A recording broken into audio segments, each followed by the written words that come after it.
So he's a professional in the spiritual world. And since I'm a professional in the real world, let me just say this is a bunch of hippie bull.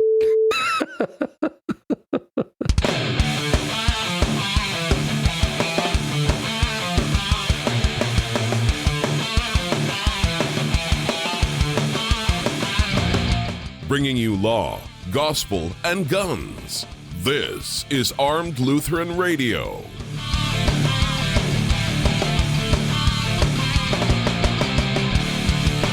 Hi, folks. Welcome to Armed Lutheran Radio, a podcast about guns, hunting, competitive shooting, the natural right of self-defense, and what God's Word says about the issues surrounding gun rights and gun ownership.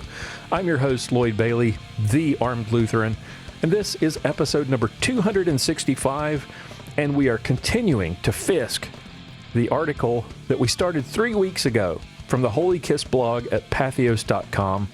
called America's Needed 1-2 Punch. We started this back in episode 263.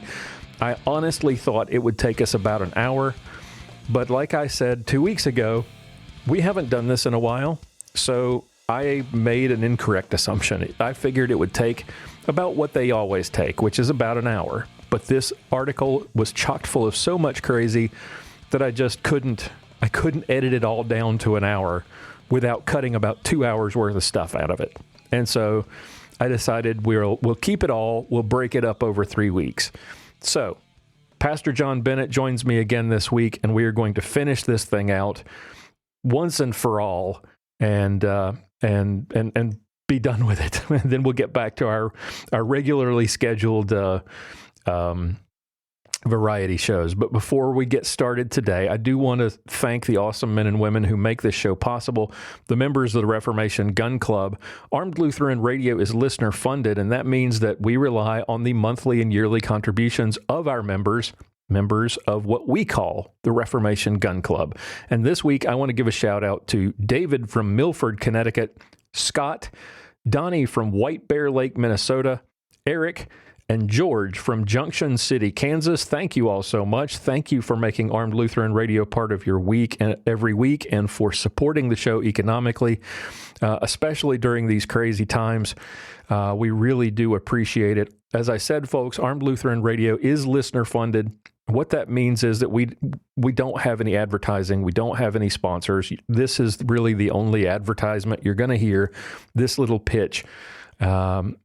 So we rely on these good men and women to help us pay the bills, and you can join them and find out why they're doing it and what all the benefits are for as little as $1 a month. You get access to hundreds of hours of exclusive content, invitations to our monthly online hangouts, access to our new website, and the satisfaction of knowing you made all of this madness possible. So check out all the benefits and all the exclusive content that's available to members by going to armedlutheran.us/gun club, or look for a link in the show notes for this or any of our previous episodes. Where did we leave off? If you're just joining us and you missed the past 2 episodes, we're critiquing an article from the Holy Kiss blog over at pathos.com.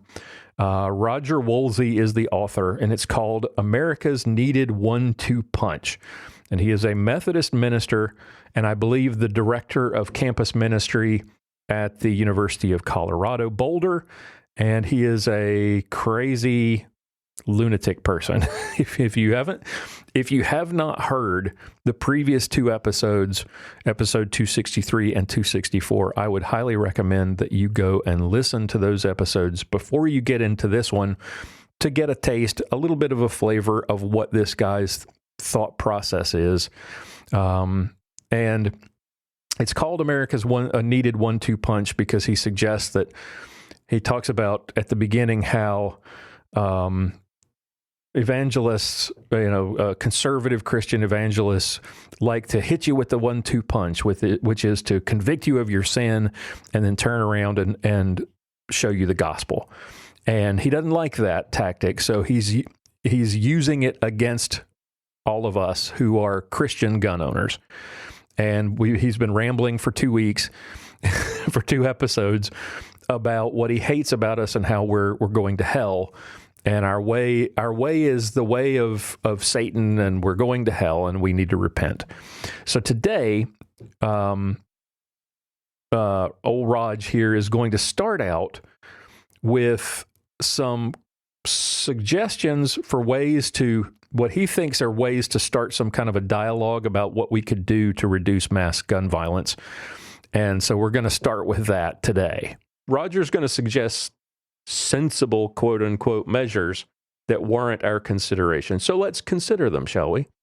Within the realm of gun control, there are sensible measures that warrant our consideration, such as having each firearm that a person owns have its own unique insurance policy. How in the hell is that going to stop mass shootings? Well, it will make it impossible for law-abiding citizens to afford, unless you're wealthy, to afford owning a firearm, because if I had to have a policy for every single one of my firearms, I'd go broke. Oh, yeah. Think who that is most going to affect. Remember, in the last episode, he talked about he chastised conservative Christians for not really caring about black folks, right? Mm-hmm. Well, who would be most harmed by the requirement to have an insurance policy on a gun? Impoverished people living in dangerous parts of the country who want a firearm just so they can protect themselves from the gangbangers that hang around outside their house. Exactly. And you can't convince me that an insurance company wouldn't look at a black applicant living in the south side of Chicago and say, this isn't a very good risk. Right. So your rates are going to be triple what white folks are going to pay. Well, and look at it also this way, how insurance companies work. They would take a look at the risk assessment. Okay, you live in a dangerous part of town. You're more likely to be burglarized. That firearm is then more likely to be stolen and used in a crime. So it would become, they like to talk about, poll taxes and stuff like that. Well, this would be like a life tax. We're going to tax you just for being able to protect yourself. Yes, this is a self-defense tax. Just insane. All right, here's the next one. Having people who own firearms be registered. Not just firearms registered, but registering firearms owners. Have them tested and have a license to own and operate a firearm. That's just sheer insanity. Well, this whole thing is insanity. I mean, well, absolutely. That concept, you're right, is, well, first, consider that just this week, a court in, I think it was Illinois Supreme Court, ruled that the FOID cards in Illinois are unconstitutional. Did you know that? I did not know that, but it's about dang time. So the idea that we should, again, registering and testing and licensing and all of that stuff, throw out, or just for a moment, don't think about what registration entails, because we've already talked about that before.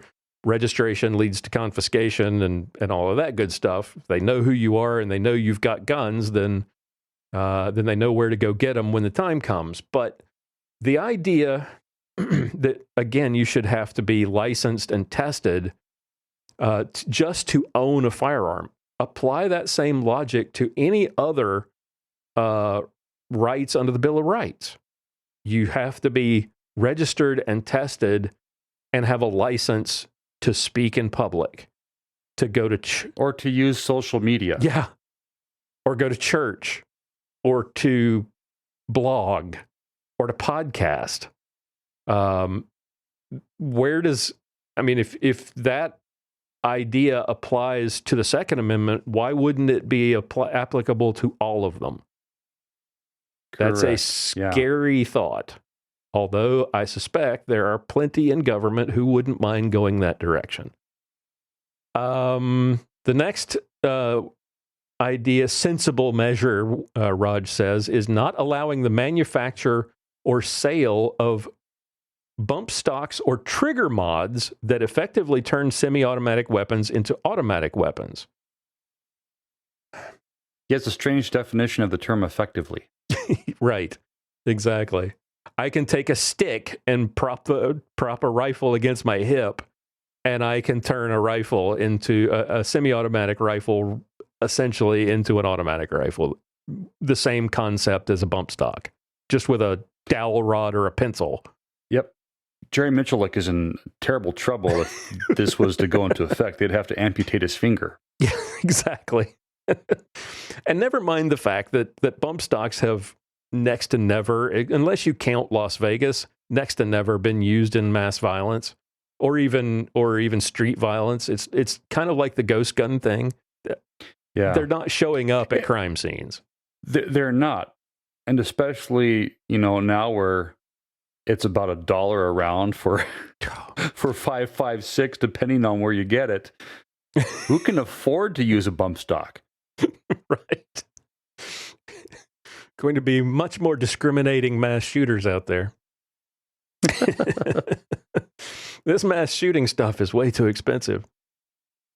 Discontinuing the legal sale of automatic weapons. Right. The ability of a person to purchase a quote-unquote automatic weapon, you have to have some serious deep pockets. And these aren't the kind of people that are strolling into Walmart spraying down crowds of people, because typically these are law-abiding, successful people who really don't engage in criminal activity. Exactly. But that's just because they haven't become criminals yet. If you've got the cash to plunk down $10,000 to $25,000 for an automatic weapon, you're probably not going to go waste it by killing a bunch of people with it. I mean, your life is a little bit better, generally speaking, than that's like saying, somebody's going to go buy a Mercedes-Benz just so that they can drive through a crowd of people and mow down as many as they can. Right. But again, the other problem here is that, just like with the bump stocks, automatic weapons aren't being used in shootings, mass or otherwise. The only times, I mean, you can think back to, what was it, that LA police shootout in the 80s. Right. But that guy had a Mac 9 or Mac 97 or what was it? He had an AK that he had converted, which is illegal. Right. Right. Right. So the only time we're seeing automatic weapons is people who are either acquiring them illegally or converting them illegally. Right. Yep.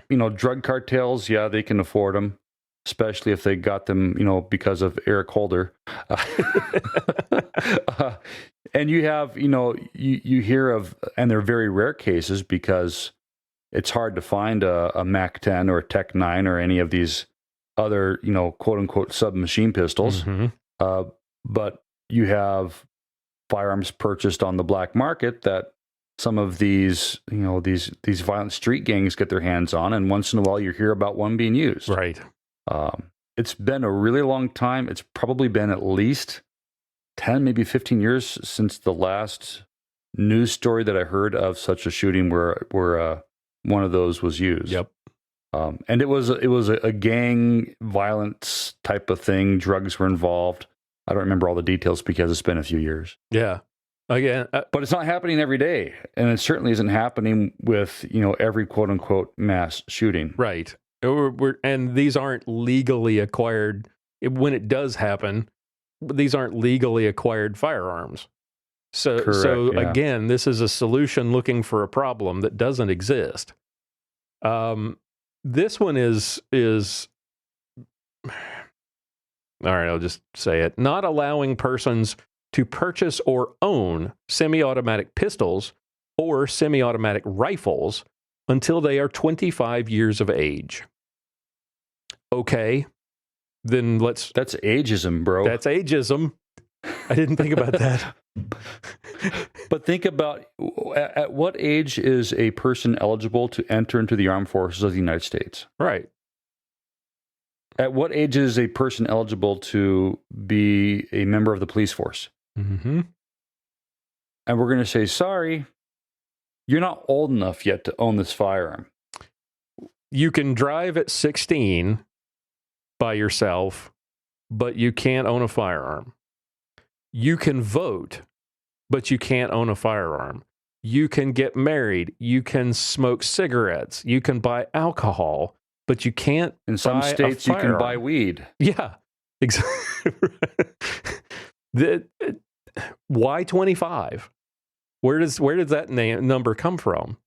And how many mass shooters does that eliminate by suggesting that, well, if they were only 25, this wouldn't have happened? The number of mass shooters under the age of 25 that acquired their firearms legally is so infinitesimal. Parkland? Parkland is the only one that I can think of. Yeah. I could just see how this would work out in a practical law enforcement situation. Officer Jones, you're 24, so we're going to issue you a social worker instead of a sidearm. We're headed that direction already. Yes, unfortunately. Yep. So, yeah, I mean, again, not going to stop people getting guns who are already getting guns illegally, regardless of their age. I mean, a lot of times we're seeing people getting guns at, and committing crimes with guns at 16 and 17 and 15. So raising the age to 25 doesn't affect that. You're only talking about, or he's trying to focus on mass shootings, but again, how many of them are under 25 and are acquiring the firearm legally? It's such a small number that why we don't make laws like this, right? Or we shouldn't make a law where, there's this one thing that might happen, so we need to make a law to stop it. Yeah, that's like de Blasio's law about, no fountain drinks over 16 ounces because it might make you a diabetic. Right. So people go out, instead of buying the 32-ounce big gulp, they buy 2 16s. Yes. Yeah, that's great. Encouraging more hunters. This is great. This is awesome. This would be a terrific use of our money. Encouraging hunters to use bolt or lever action rifles instead of lazily being dependent on semi-automatic weapons. Yes, we buy semi-automatic weapons because we're lazy. I just can't be bothered to rack around in with a lever action or throw back the bolt on a bolt action rifle, because everyone knows that self-defense, you've got plenty of time to jack around into your Lee Enfield. Yeah. I would love to send this guy on a boar hunting trip armed with an old Sharps rifle. Yeah. Let's see how well you do with a single shot rifle. After all, that's all you need, right? Yep. Bring him down here to Texas, let him go hog hunting and say, nope, you don't get one of these. You're going to be carrying the 270 Winchester. Good luck, pal. And see how that works out for him. And then when the guy with the semi-automatic rifle that he hates saves his butt from a charging boar, maybe he'll change his mind. Just maybe. Requiring trigger locks or certain forms of securing weapons in households where people 17 years or younger are present. Now, this has some merit. But I don't think it should be something that we pass a law to require. Right. I think perhaps it would be understandable if we passed laws that said, well, if a child is harmed by a firearm because you failed to secure it, you are legally responsible. In fact, in most states, that is the law. Right. But to have a legal requirement that, the local sheriff is going to come knocking on your door at any given time because, by the way, we made you register as a gun owner, that we're just going to do spot checks to make sure all your firearms are locked up. Yeah, that's where the registration thing comes in. But then again, they don't have to check if your firearms are locked up if they've already confiscated them from you. True. Yeah, so the idea of requiring trigger locks, there's already a law that requires that when you buy a gun, you get a trigger lock. There's nothing in the law that says that you can't take the gun home and throw the trigger lock in a drawer or in the trash can, which is what most people do. But maybe instead of spending money trying to encourage, on some ad campaign to encourage hunters to be less lazy, so go out and use bolt-action rifles, maybe they could, why not an ad campaign to sort of like the ad campaigns we did to fight against drunk driving? Why aren't we encouraging gun safety and safe gun storage through a massive ad campaign? I mean, we're spending it on all kinds of other crazy ad campaigns. Why not that? Yeah. Encourage people to, well, I know why we can't. I mean, we couldn't encourage people to be responsible, during the pandemic and decide what was best for them. We had to force them either to stay at home or to wear a mask or to stay 6 feet away from people. So we can't possibly allow people to make responsible decisions when it comes to guns. It's just not gonna happen.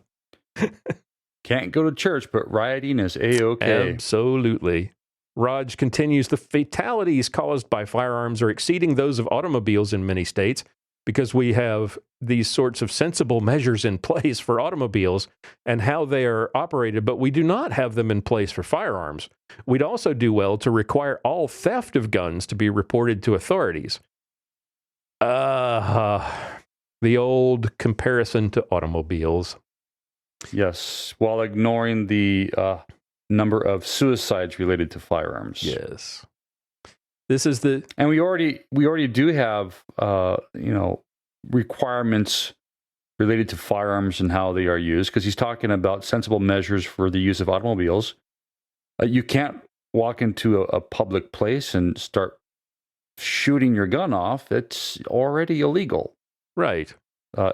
If only we had laws, though, against things like drunk driving. Maybe drunk driving accidents wouldn't happen. Yes, exactly. On the mental health front, we can do more to reduce the stigma of mental health issues. One of 4 Americans will have mental health issues at some point in their lifetime. It is within the realm of actual normal. It is within the realm of actual normal. I don't know what he means by that. We can be increasing funding for mental health care workers and treatment centers across the country. We have a woefully low ratio of mental health workers per capita compared to other nations. We can also move toward embracing universal health care, dear Lord, that includes mental health coverage. Again, people with mental illness are far more likely to be the victims of violent crime than they are to be the perpetrators of it. Didn't he just undercut his argument there? Yeah, so why is he even... So maybe we need more mentally ill people in this world, and there won't be as many mass shootings. Maybe. Yeah. And here's the stupidity in this. There used to be policies throughout the country. California is a perfect example of this, where California had state-run mental institutions.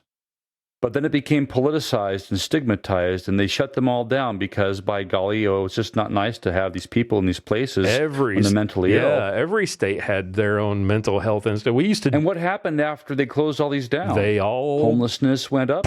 Yep. Yeah. Yep. I mean, where are these people who are mentally ill going to go? Many of them went to live on the streets. Many of them turned to a life of crime to provide for themselves. It's He's got a valid point here, not in relation. I don't think this has a very good bearing on gun violence, specifically mass shootings. I don't think this has a great, this has some bearing on it, but he's definitely right that we have gotten away from the idea of that we're simply not spending enough money or focusing enough on mental health.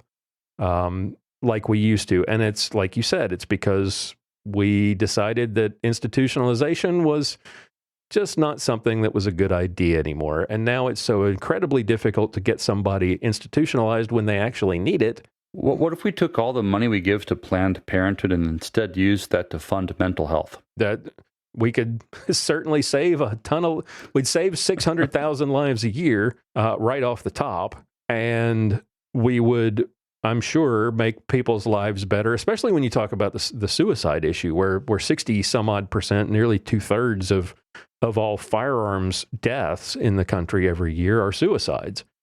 So if we had a better mental health system, how many people could we actually help? Right. And if you don't tie the mental health care to gun ownership, I think there's also something here that needs to be considered when it comes to gun ownership and mental health. And that is this idea that I think some people are reluctant to seek help because they're afraid they're going to be stigmatized or they're going to be labeled. And what did we see over the last 10 years? Activist doctors who were, trying to find out, asking their patients, do you own guns? Right. And so with that fear of doctors and their kind of invasive questions about whether or not you own guns, and knowing that that you could potentially lose your Second Amendment rights if you admit that, sometimes I feel down, and then the doctor just, decides, well, we're reporting you to Nix. Right. Yeah. What they should do is pass a law that protects the Second Amendment rights of people who are undergoing care for mental illness. And these people have no history of violence. And, if somebody is, they have a social disorder that causes them to be violent, then maybe that's a different story. But in general, how many people are afraid to go talk to a doctor because they're depressed and they're worried about, well, now I'm going to have my Second Amendment rights negated? Yep, exactly. On a different front, we need to help more of our citizenry be empowered with the skills needed to function and thrive in society. Now, what would you think those skills might be? Interviewing for a job, working hard, the work ethic, those sorts of things? No. It's knowing and expressing your feelings in healthy ways, increasing familiarity of nonviolent communication, increasing competency and healthy conflict management and resolution. Yeah, I'm going to roll up to the Latin Kings in Chicago and tell them, just use your words, guys.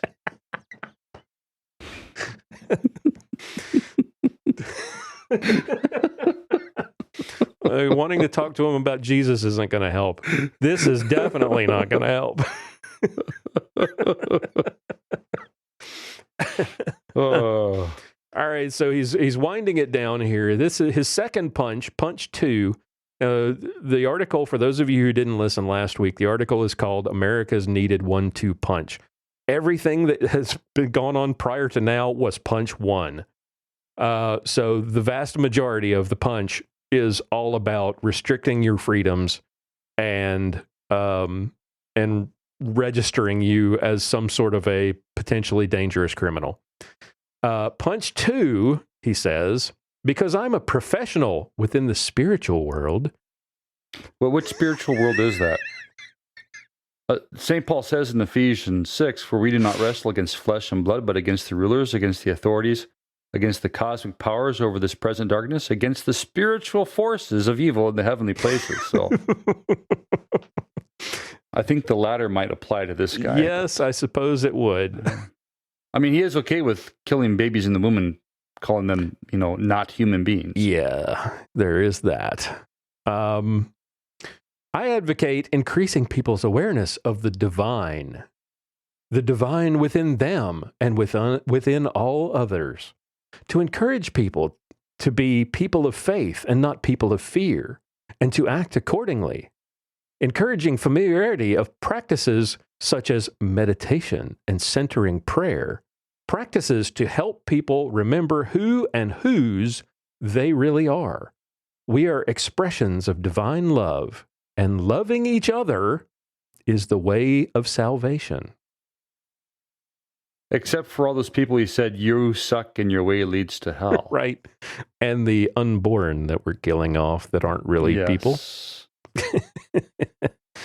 Not fearing and killing each other, not pursuing self-protection via guns, but by living lives of compassion, loving kindness, mercy, forgiveness, reconciliation, restorative justice, love. Yeah. I just spent the last 3/4 of this article showing what a a-hole I am, but now I'm going to tell you all about love. Right. And this is the guy that said, the old 1-2 punch of you're a sinner and you need to repent, and Jesus saves. That was terrible, but me telling you what a a-hole I am and how much I hate you, it's all good as long as I say, well, it's all about love. Yes. He did say that he was using that tactic against us because he doesn't like it used against him. And so he's a professional in the spiritual world. And since I'm a professional in the real world, let me just say this is a bunch of hippie bull. Oh, God. Especially the next sentence. Talk about a lack of self-awareness. Yeah. I pray for the repentance of those who call themselves Christians, but whose views and votes are currently pro-death. I will be lighting a candle on my altar each of the next 10 nights, holding the people of Boulder in prayer, and every Sunday night thereafter until our nation repents and finally enacts policies to meaningfully reduce mass shootings. Yeah, if our nation isn't going to care about life in the womb, then how can you expect our nation to care about life outside of the womb? Right. This guy calls himself a Christian, and he's all for murdering the unborn by the hundreds of thousands every year. Yeah, but guns are the problem. Mm-hmm. I pray for the repentance of people like Roger, who don't even think the unborn are people, and who think that taking guns away from innocent people in dangerous neighborhoods, taxing them essentially out of the reach of basically making self-defense the province of the rich, and making this country susceptible to future tyranny and more dangerous, in terms of our inability to defend our rights and our lives from a government that is more and more hostile to us. That's the kind of person I pray for. I pray for these people because they're not. This isn't. I don't know how you think this way, and I don't know how you fix it without prayer. I mean, I don't know. Right. I don't know that this isn't normal thinking. I don't get it. I mean, how can you claim to be caring and loving and all this stuff, and at the same time talk about people this way and think it's a legitimate way to think, to consider the unborn not even people, and that that people's lives are so valuable and so important that they're not worth protecting. I don't get it. It doesn't. Yeah. The logic doesn't. It doesn't make sense to me. So I will be praying for him, but I will not be lighting any candles. Just so you know. Because I can't afford that many candles. Correct. There's just too much stupid. All right. So from a wider view, he says, a bit pulled back from my obvious passion about and care for the recent trauma to my friends in Boulder, I'd like to offer an insight that I think may warrant our consideration. So here's something else that warrants our consideration. Our nation's birth was traumatic. We are a nation born of violence. Our formation as a nation was a result of massive violence, terroristically killing fellow children of God in the form of British soldiers and Native Americans. We accelerated our infancy by engaging in the violence of enslaving Africans to work our fields and do the heavy lifting. Our nation's toddler years were that of a civil war involving massive killing, often brother against brother and cousin killing cousin, our adolescent United States has been at war for almost every year of our existence. Why? I submit it is because we have yet to address our profound wounding of gaining our independence through the killing of children of God because we didn't like a tax rate. Oh, gosh. Wow. And then he says, if we'd done as Canada did and just waited things out, we'd have our independence and universal health care too. Gee. Yeah. Freaking whiz. Yeah. And obviously he is terribly uneducated because historically it wasn't taxes that led to the war for our independence. That was just the last straw. That was the last straw. It was the abuse that was committed by British soldiers on colonialists, where a British soldier could, by right, demand your home from you, demand that you lodge him and his men if he was an officer. There's many cases of rape, of murder, and this all was a blind eye was turned to this by the crown, and it was time to cut ties with a country that treated the colonialists so unjustly and in many cases violently. But he talks about, we gained our independence through the killing of children of God, and yet he still supports abortion. Yeah. Well, they're not the children of God because they're not even children. Yeah. They're not people yet. So, This guy needs to read some history. I mean, and we don't want freaking universal health care, Raj. If it was so great, why would the Canadians come to the U.S. for health care? Well, exactly. Before the border was closed. I live about 110 miles away from the Mayo Clinic in Rochester. And the number of Canadians that come there for treatment is phenomenal. Mm-hmm. You can get great health care in Canada if you're wealthy and don't mind traveling to the United States to get it. Yeah. One of the clients I used to work for was in Winnipeg, and the owner was super nice guy, but for like a knee replacement, he went to the U.S. because the waiting list for a knee replacement, which we would normally do here in the U.S., you come in, you do you need a knee replacement, and we'll schedule you for sometime in the next couple of weeks, right? So within a month, you've got the surgery, and you're well on your way to recovery. They were talking about 6 to 9 months before this guy, who's the CEO of a major transnational corporation, 6 months before he could actually go and get a simple knee replacement surgery. Yeah. If you talk to a Canadian about their health care, and this is a fair-minded individual who has struggled with any health problems whatsoever, the general rule is it's great unless you're sick. Yes, exactly right. I mean, what good is universal health care if it's rationed and you have to wait for it? That's the big misnomer about universal health care, is that it's not truly universal. Yeah. And if Canada is so great with their universal health care, no one's stopping him from moving there. And how is it, speaking of COVID and the border being closed, right, because of COVID, why are Canadians still, if their healthcare system is so great, how is it that they're still on lockdown and we're vaccinating our citizens at a rate that Canada can't even touch?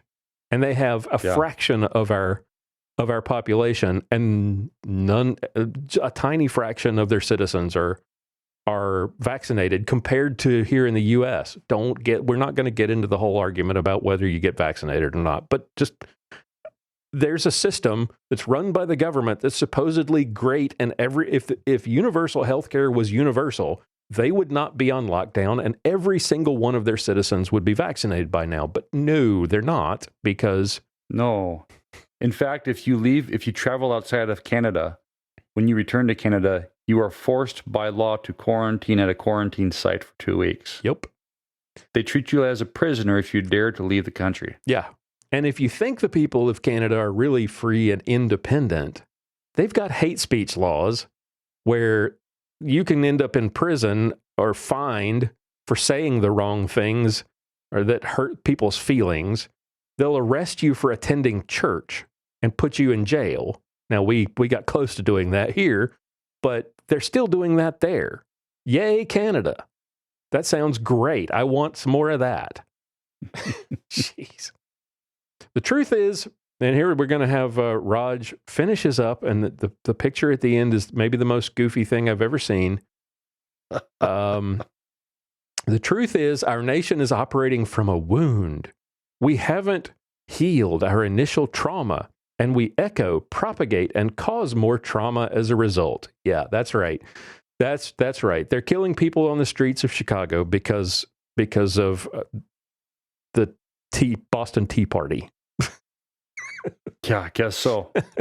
I highly recommend that we read My Grandmother's Hands by Resmaa Menakem as a starting place in this venture for needed personal, and I suggest collective, healing. Yeah, I don't think I'll be doing that. No. I offer this video. He links to some video that I'm not going to watch, and you shouldn't either. And the post-trauma techniques within it for my friends in the Boulder community the day after the horrible active violence that took place in your community yesterday. This was written at the end of her. Oh, he says this was originally created at the end of the Trump era. I just noticed that. He created this video to help people cope once the Trump administration ended, to help them deal with their anger issues. Oh, that's awesome. But I missed that the last time, or the first time I browsed through this article. Yeah, this is great for dealing with the trauma of a mass shooting or the end of the Trump administration, whichever. It's all good. Watch this Orange Man in Bad video to help you feel better. Right. It may also be helpful to the people of Atlanta, Asian Americans, and the people of the next communities to experience the trauma of a mass shooting. Odds are another one took place today. XX Roger. That's 2 hugs for those of you who don't know. Oh boy. So, actually, the odds are that you'll be struck by lightning before you'll be in a mass shooting. So, yes. This isn't a reasoned, rational, theological argument by some normally, cogent person. This is unhinged ranting by some frightened child. He wrote, I don't know, you said you went back through some of his other articles. I was looking for others about guns. You went looking for his position on abortion.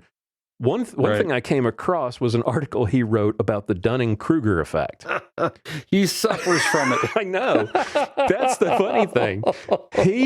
In the article, the Dunning-Kruger effect, for those who don't know, is this idea that some people, the people who are the least intelligent on a subject seem to think they know the most and won't listen to people who actually do know what they're talking about. And I got a perfect example and this is appropriate for the audience that we have. You've seen it before. You go to a gun store and there's the one guy who thinks he knows everything there is to know, and everything he says, it's like he got it off of some crime drama show on television. Yes. There's always that guy, and you can't convince him he's wrong. No. So, and this idea of the Dunning-Kruger effect is applied to people who disagree. I mean, the people on the left, like Roger here, they apply it to people who argue against the so-called science of COVID, or the science behind global warming, or the science behind transgenderism, or whatever. You think you know more than somebody else, right? If you don't agree with Dr. Fauci, who are you? He is this great, he's this wonderful, the greatest doctor in history. So And he wrote this article talking about the Dunning-Kruger effect on the right. And then about midway through the article, he said, kind of offhand, that sometimes we fail to recognize that we suffer from the same thing. And I would suggest that maybe Raj needs to go back and read that article again and consider his own ignorance on the issue of guns. Because he wrote this article as though he knows what he's talking about, with the certitude of somebody who knows right from wrong when it comes to guns and gun rights and gun violence. And he has absolutely no idea what he's talking about. Yeah, it's like Geraldo thinking he's an expert on police matters because he went on a ride-along once. This guy, it's like he did all his research on Mother Jones or Vox or one of these far left-wing websites, and that's where he gets all of his statistics from. And he never takes the time to ask himself, I wonder if any of these figures are skewed for political purpose rather than being objectively true. Right. Yeah. But that would require thinking. And just like those who go hunting with semi-automatic rifles are lazy, Roger seems to be pretty lazy when it comes to thinking too, because he lets other sources do his thinking for him. Yeah. Yeah. You know, he noted in the article, I didn't read it, but he made note of his connection to the recent shooting in Boulder. And obviously he's there at the University of Colorado in Boulder. He has family there. He mentions in the article that this shooting affected him personally because he would go to this grocery store frequently with his son. His son was friends with one of the people who was, I think he said that one of the people who was shot.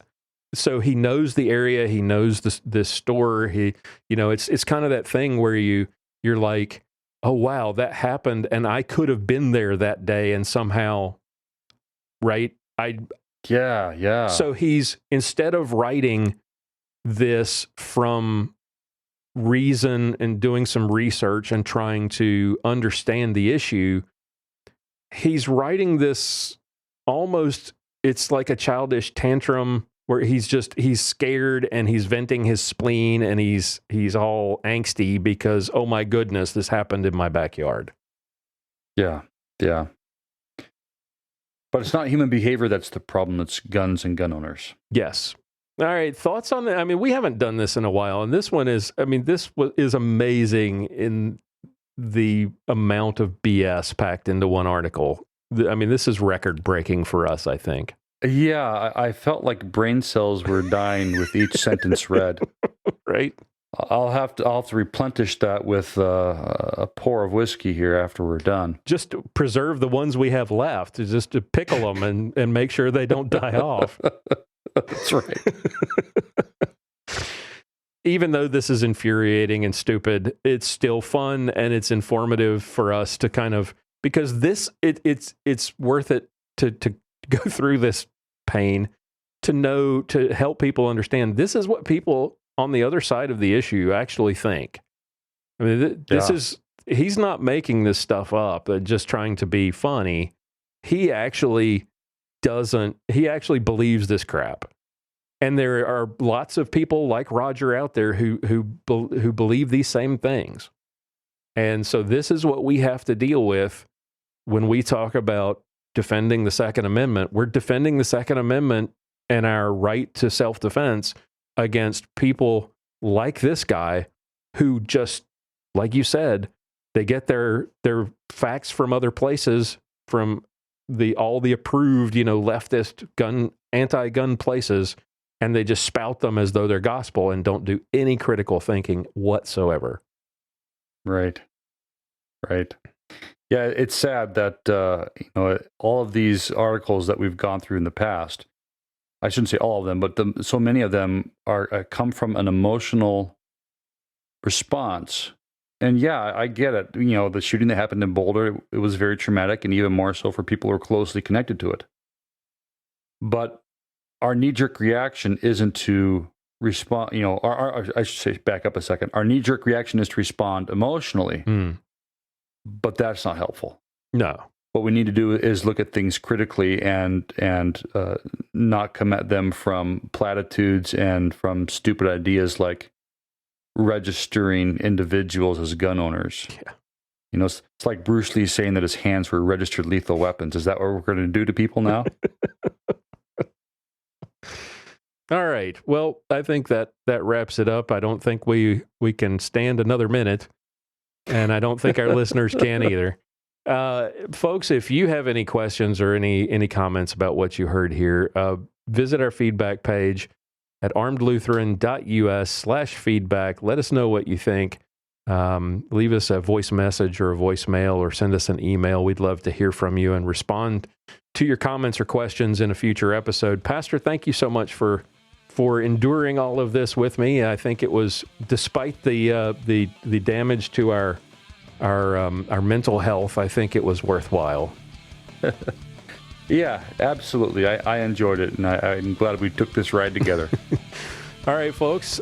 Next week, assuming that I can edit this all down into some semblance of a program that you can listen to in one bite, it's going to be another of our variety shows. With we haven't heard from our awesome cast in a few weeks, so we'll get back to that.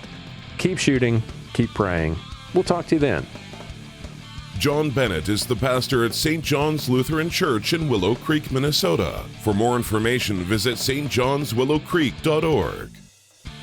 For show notes, be sure to visit our website at www.armedlutheran.us. Check out the Facebook page, The Armed Lutheran, or join our Facebook group, Fans of Armed Lutheran Radio.